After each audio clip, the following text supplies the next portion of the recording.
నమస్తే BCN news కి స్వాగతం. నా పేరు నీలిమ. ముందుగా ముఖ్యాంశాలు.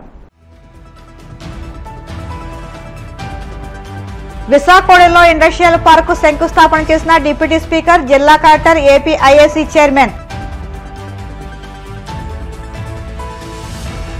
బుడమేరు సేఫ్టీ వాల్ నిర్మాణ పనులను పరిశీలించిన మంత్రి నిమ్మల. జూన్ 10 నాటికి నిర్మాణం పూర్తయ్యేలా యుద్ధ ప్రాతిపదికన పనులు సాగుతున్నాయని వెల్లడి. మహానాడు నిర్వహణే ప్రధాన అజెండాగా టీడీపీ పొలిట్ బ్యూరో సమావేశం. ప్రభుత్వ పరంగా సంక్షేమ పథకాల అమలుపై కీలక నిర్ణయాలు. ప్రతి విద్యార్థి క్రమశిక్షణతో విద్యను అభ్యసించి ఉన్నత శిఖరాలను అధిరోహించాలి. ప్రభుత్వ పాఠశాల విద్యార్థులకు ప్రతిభా పురస్కారాలు అందించిన పీఏసీ చైర్మన్ అంజిబాబు. పశ్చిమ గోదావరి జిల్లా పాలకోడేరు మండలం విశాఖోడేరు గ్రామంలో ఇండస్ట్రియల్ పార్కు శంకుస్థాపన కార్యక్రమంలో డిప్యూటీ స్పీకర్ కనుమూరి రఘురామకృష్ణరాజు, జిల్లా కలెక్టర్ చదలవాడ నాగరాణి, రాష్ట్ర AP IAC chairman Mantena Ramaraju పాల్గొన్నారు. ఏపీ ఐఏసీ నిధుల ద్వారా 9 ఎకరాల్లో 9.5 కోట్ల నిధులతో 4 నెలల్లో ఇండస్ట్రియల్ పార్కును ఏర్పాటు చేయాలని ఏపీ ఐఏసీ లక్ష్యంగా పనిచేస్తుందన్నారు. రఘురామకృష్ణరాజు మాట్లాడుతూ ఇండస్ట్రియల్ పార్క్ ద్వారా ఎంతో మంది కార్మికులకు ఉపాధి లభిస్తుందన్నారు. నిర్మించబోయే ఇండస్ట్రియల్ పార్కు ప్రధానంగా రోడ్డు మార్గాన్ని త్వరగా నిర్మించి మౌలిక వసతులను కల్పించాలని సూచించారు.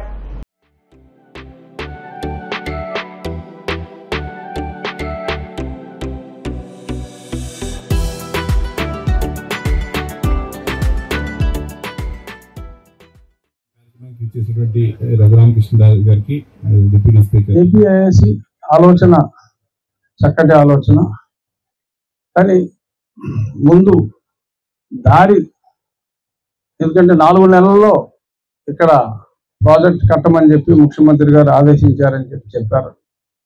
మరి 4 నెలల్లో వీరు కట్టగలిగినప్పటికీ మరి ప్రజలు ఇక్కడికి రావటానికి రాబోయే రోజుల్లో రింగ్ రోడ్డుకి ఒక 2 నుంచి 3 సంవత్సరాలు పట్టొచ్చు.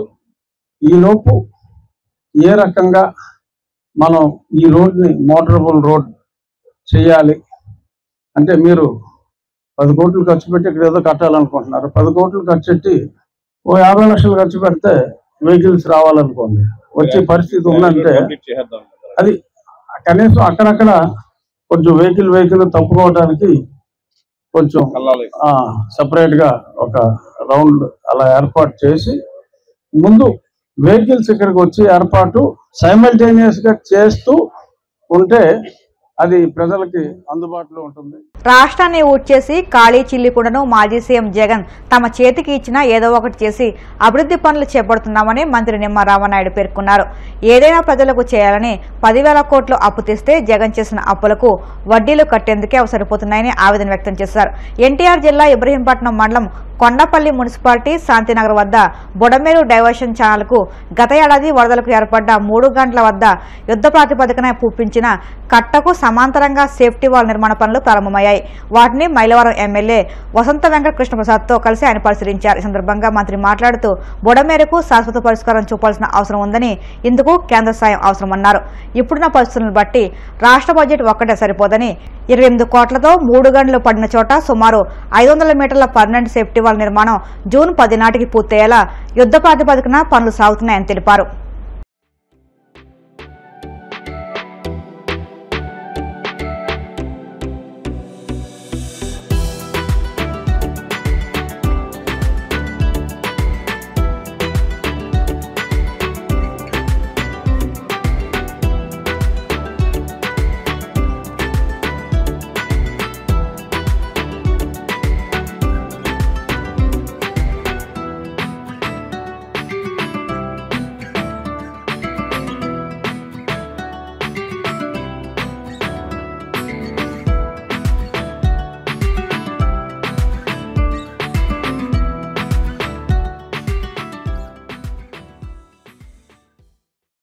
బెజవాడ దుఃఖదాయినిగా ఉన్నటువంటి బుడమేరు వర్షాకాలంలో పడినటువంటి 3 గంటలు ఏదైతే విజయవాడను ముంచెత్తినటువంటి పరిస్థితిని దృష్టిలో పెట్టుకుని ఆ రోజు యుద్ధ ప్రాతిపదికన ఈ యొక్క బుడమేరు 3 గంటలను కూడా ఆ రోజు పూర్తి చేసిన విషయం మీ అందరికీ తెలుసు. అయితే ఆ రోజు తాత్కాలికమైనటువంటి ప్రాతిపదికన యుద్ధ ప్రాతిపదికన విజయవాడ ముంపుని నుంచి రక్షించాలనేటువంటి ఉద్దేశంతో ఆ రోజు వర్షాల్లో ఆ రోజు చేసినటువంటి పనిని పర్మనెంట్గా, ఎందుకంటే ఏదైతే ఇప్పుడు 3 గళ్ళు ఏవైతే బుడమేరుకు పడ్డాయో మొన్నటి సంవత్సరమనే కాదు గతంలో కూడా ఎప్పుడు ఫ్లడ్ వచ్చినా కూడా ఇక్కడే గండ్లు పడుతూ ఉన్నాయి గతంలో కూడా. ఎందుకంటే ఏదైతే ఈ గండ్లు పడినటువంటి బుడమేరుకి ఆపోజిట్లో పులివాగుకి సంబంధించినటువంటి వాగునీరు కూడా డైరెక్ట్గా ఈ యొక్క రైట్ బండ్ని ఢీ కొట్టడం వల్ల ఇక్కడ ఎక్కువగా గండ్లు పడుతూ ఉన్నాయి. దాన్ని దృష్టిలో పెట్టుకుని ఏదైతే 3 గండ్లకి సంబంధించి 500 మీటర్లు పర్మనెంట్గా ఒక సీసీ వాల్ నిర్మాణం చేయాలని చెప్పేసి 28 కోట్ల రూపాయలతోటి ఆ వర్క్స్ని మరి టెండర్స్ పిలిచి ఆ పనులను కూడా మొన్ననే మరి యుద్ధ ప్రాతిపదికన ప్రారంభించమని డీవాటరింగ్ అది జరుగుతూ ఉన్నాయి. ఖచ్చితంగా ఇప్పుడు అధికారులకు అదేవిధంగా ఏజెన్సీలకు కూడా చాలా క్లియర్గా చెప్పడం జరిగింది. రేపు జూన్ మరి 10వ తారీఖు కల్లా మినిమం సేఫ్టీ లైన్కైనా సరే మీరు ఈ వాల్ని తీసుకుని రావాలి. ఎందుకంటే మాన్సూన్స్ కూడా ఎర్లీగా వస్తాయని చెప్తూ ఉన్నాడు. అంచేత దానికి అనుగుణంగా ఇప్పుడు ఒక యూనిట్ మాత్రమే పనిచేస్తుంది. ఒక యూనిట్ కాదు, మీరు 3 యూనిట్లు పెట్టుకోండి, 3 షిఫ్ట్లు పెట్టుకోండి. ఖచ్చితంగా రేపు జూన్ 10వ తారీఖు కల్లా ఒక 3 మీటర్స్ వాల్ సేఫ్టీ లైన్లోకి ఖచ్చితంగా తీసుకురావాలని చెప్పేసి ఏజెన్సీకి అధికారులకు కూడా తగినటువంటి ఆదేశాలు ఇవ్వడం జరిగిందని చెప్పి తెలియజేసుకుంటూ ఈ పనుల్ని మన ఎమ్మెల్యే వసంత కృష్ణ ప్రసాద్ గారు అదేవిధంగా ఇక్కడ ఉన్నటువంటి నాయకులు అధికారులతో కూడా సమన్వయం చేసుకుని ఈ వర్క్స్ను కూడా మరి స్పీడప్ చేస్తామని చెప్పి తెలియజేసుకుంటూ అదేవిధంగా ఇంకా బుడమేరుకి శాశ్వత ప్రాతిపదికను కూడా మరి వరద ముంపు నుంచి మరి విజయవాడను రక్షించవలసిన అవసరం ఉంది.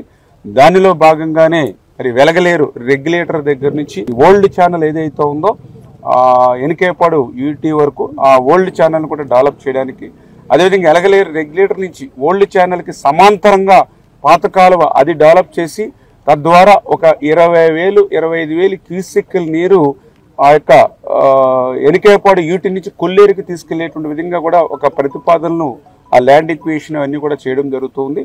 అదేవిధంగా ఏదైతే బుడమేరు ఈ డైవర్షన్ ఛానల్ ఏదైతే ఉందో ఇది కూడా 37,500 తీసుకెళ్లేటువంటి విధానంలో బ్యాలెన్స్ వర్క్లు ఏవైతే ఉన్నాయో వాటిని కూడా మరి ఎస్టిమేషన్ చేసుకుని ఇవన్నీ కూడా మరి తయారు చేసుకునేటువంటి డిపిఆర్ని అంతా కూడా ముఖ్యమంత్రి గారి దృష్టిలోని వారం రోజుల్లోనే పెట్టి రాష్ట్ర ఆర్థిక పరిస్థితి దృష్ట్యా ఎందుకంటే దగ్గర ఒక 6,000 నుంచి 8,000 కోట్ల రూపాయల వరకు ఈ వర్క్స్ అన్నిటికీ అయ్యేటువంటి పరిస్థితి ఉంది. కాబట్టి ఇది కేంద్ర ప్రభుత్వం సహకారంతో డిజాస్టర్ మేనేజ్మెంట్ నుంచి మరి ఈ పనులు చేపట్టాలనే ఉద్దేశంతో ఈ యొక్క డిపిఆర్ని కూడా పూర్తి స్థాయిలో ఒక 4 రోజుల్లోనే తయారు చేసి ముఖ్యమంత్రి గారి దృష్టికి కూడా తీసుకెళ్లి కేంద్రం సాయంతో ఈ పనులు పూర్తి చేయడానికి పనిచేస్తామని చెప్పి మీ ద్వారా అందరికీ కూడా మంగళగిరిలోని టీడీపీ కేంద్ర కార్యాలయం ఎన్టీఆర్ భవన్లో చంద్రబాబు అధ్యక్షతన టీడీపీ పొలిట్ బ్యూరో సమావేశం ముగిసిన అనంతరం పొలిట్ బ్యూరో కీలక నిర్ణయాలను మంత్రి అచ్చెన్నాయుడు మీడియాకు వివరించారు.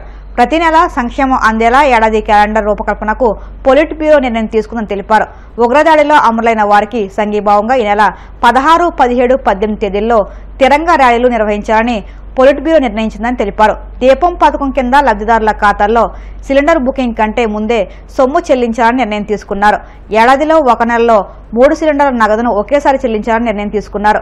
లబ్ధిదారులు సిలిండర్ ఎప్పుడు బుక్ చేసుకున్నా, సిలిండర్ తీసుకున్నా తీసుకోకపోయినా 3 సిలిండర్ల నగదు ఒకేసారి వారి ఖాతాల్లో వేయాలని నిర్ణయించారు. ప్రతి నెల సంక్షేమం అందేలా ఏడాదికి సరిపడా సంక్షేమ క్యాలెండర్ విడుదల చేయాలని నిర్ణయించారు. తల్లికి వందనం, అన్నదాత సుఖీభావ పథకాలు జూన్ 12న ప్రారంభించాలని నిర్ణయం తీసుకున్నారు. తెలుగుదేశం పార్టీ స్థాపించిన దగ్గర నుంచి ప్రతి ఏడాది క్రమం తప్పకుండా మహానాడు నిర్వహించుకోవడం జరుగుతుంది. అయితే ఈ ఏడాది కడపలో మహానాడు చేయాలని చెప్పేసి మరి పొలిట్ బ్యూరో నిర్ణయించడం జరిగింది. అయితే ఈ నిర్ణయం కొంత ఆలస్యం అయినప్పటికీ కూడా ముఖ్యంగా యుద్ధ వాతావరణం ఉన్నటువంటి నేపథ్యంలో ఒకవైపు యుద్ధం జరుగుతున్నప్పుడు మనం మహానాడు చేయడం బాగుంటుందా లేదా అని చెప్పేసి ఆ మీమాంసలో ఉండి కొంత ఆలస్యం అయింది. ఎప్పుడైతే ఈ యుద్ధం మరి ఆగిపోయినటువంటి సందర్భంలో తప్పనిసరిగా మహానాడు చేయాలని చెప్పేసి మరి పోలిట్ బ్యూరో అంతా కూడా నిర్ణయించడం జరిగిందని చెప్పి తెలియజేస్తున్నాం. కనుక ఈ నెల 27, 28, 29 ఈ 3 రోజుల్లో కడపలో ఘనంగా సీకే దిన్ని మండలంలో హైవేకి ఆనుకునే మేము మహానాడు ప్రాంగణం చూడడం జరిగింది. అక్కడ ఘనంగా చేయబోతున్నాం అని చెప్పేసి మీ ద్వారా తెలుగుదేశం పార్టీ కుటుంబ సభ్యులకు ప్రజలకి తెలియజేస్తున్నాం. ఇందులో మొదటి 2 రోజులు నాయకుల్ని ఏ స్థాయి నాయకులు అంటే మండల స్థాయి నాయకుల వరకు కూడా అలాగే యూనిట్ క్లస్టర్ వరకు కూడా మనం పిలవడం జరుగుతుంది. స్టేట్ బాడీ మెంబర్స్ కావచ్చు,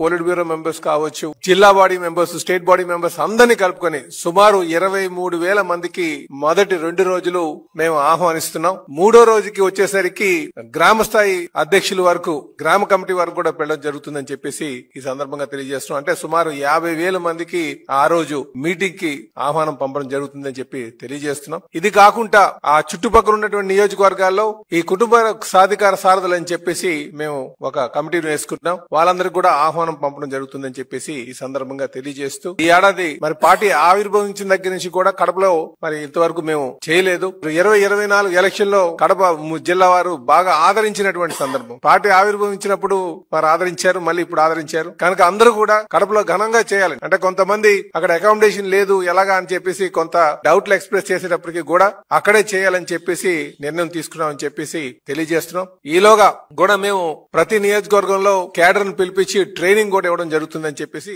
తెలియజేస్తున్నాం. ఆపరేషన్ సింధూర్ రూపకల్పన చేసి సమర్థవంతంగా ఉగ్రవాదుల దాడుల్ని, పాక్ సైనిక చర్యలను తిప్పికొట్టి ప్రజల నమ్మకాన్ని, దేశం యొక్క ప్రతిష్టను పెంచి పాకిస్తాన్ ను ఒంటరిపాటు చేసినటువంటి భారత ప్రధాని శ్రీ నరేంద్ర మోడీ గారికి, త్రివిధ దళాల్ని, వారి అధిపతుల్ని, ఆపరేషన్ సింధూర్ లో పాల్గొన్నటువంటి ప్రతి ఒక్క సైనికుడికి అభినందిస్తూ పాలిట్ బ్యూరో తీర్మానం చేసిందని చెప్పి సందర్భంగా తెలియజేస్తున్నాను. ఏదైతే ఉగ్రవాదులు దాడి చేసి 27 మందిని పొట్టన పెట్టుకున్నారో, ఈ రోజు కేంద్ర ప్రభుత్వం కూడా ఒక కార్యక్రమాన్ని రూపకల్పన చేసింది, తిరంగ సభలు జరపాలని. అందులో భాగంగా Telugu Desam party, Janasena party, BJP party 16, 17, 18 3 రోజుల్లో ప్రతి నియోజకవర్గంలో తిరంగా ర్యాలీలు జరిపి సభలు జరపాలని చెప్పి నిర్ణయం చేశామని చెప్పి మీ అందరికీ తెలియజేస్తున్నాను. ఈ రోజు రాష్ట్రంలో చాలా సమస్యలున్నాయి, చాలా ఇబ్బందులున్నాయి, ఆర్థికంగా చాలా కష్టాలున్నాయి. ఈ 11 మాసాల్లో ఎన్ని ఇబ్బందులున్నా, కష్టాలున్నా అభివృద్ధిని, సంక్షేమాన్ని సమాంతరంగా ముందుకు తీసుకెళ్తూ ఎన్నికల్లో ఇచ్చినటువంటి హామీలు, మేనిఫెస్టోలో ఇచ్చినటువంటి హామీలు గాని, సూపర్ 6 కింద ఇచ్చినటువంటి హామీలు గాని ఒక్కొక్కటి నెరవేరుస్తూ ముందుకెళ్తున్నాం. ఇప్పటికే పింఛన్ కార్యక్రమం 3,000 నుంచి 4,000 చేశాం. వికలాంగుల పింఛన్ 6,000, 10,000, 15,000 రూపాయలు చేశాం. జూన్ 12వ తారీఖున గత ప్రభుత్వంలో ఎవరైతే భర్తలు చనిపోయి విడోస్ గా ఉన్నటువంటి భార్యలకి పింఛన్లు ఇవ్వకుండా ఆప్ చేశారు, అవన్నీ 1,00,000 చిల్లరున్నాయి. ఇవన్నీ రేపు పార్టీ అధికారంలోకి వచ్చినటువంటి సందర్భంలో జూన్ 12వ తారీఖున కొత్తగా 1,00,000 పైబడి విడో పెన్షన్లు కూడా ఇవ్వాలని చెప్పి నిర్ణయం చేశాం. గ్యాస్ సిలిండర్లు 3 ఇస్తున్నాం. దీనివల్ల చాలా వరకు చర్చించి మనం గ్యాస్ సిలిండర్ తీసుకున్న తర్వాత లబ్ధిదారుల అకౌంట్ లో డబ్బులు వేయడం వల్ల సాటిస్ఫాక్షన్ రావడం లేదని దానికి స్వస్తి పలికి 3 గ్యాస్ సిలిండర్లకి ముందే లబ్ధిదారుడి అకౌంట్ లో మేము డబ్బులు వేసేస్తాం.